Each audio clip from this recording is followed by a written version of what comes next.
And as they continue to be counted in the recall election, a small group gathered to claim there is voter fraud in this election. Action News Now reporter Ryan Caney spoke with the Elections Office about how they help alleviate concerns about election security.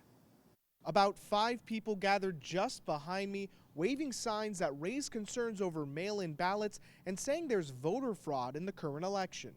So we suspect that things have not been handled correctly as far as an honest and fair election for years, not just recently, but for a long, long time. The protesters did not have any proof of fraud, but continued to claim that they had caught Shasta County Clerk Kathy Darling Allen committing voter fraud.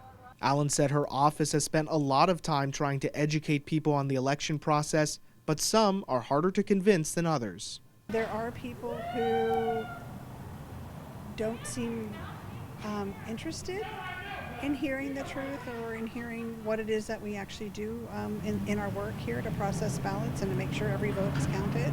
Allen says the best tool she has to educate people is allowing observers to watch ballots being processed. The office says dozens have already observed the recall election, and it's ready to answer more questions as ballots continue to be counted in a close race. And if the questions also are about the security of the voting system or how we process ballots, all of that is open, and we are happy to have people come down and observe the election.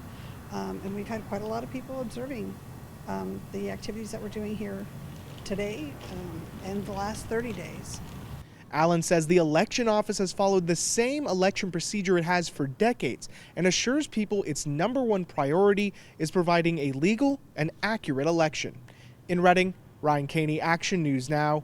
Coverage you can count on.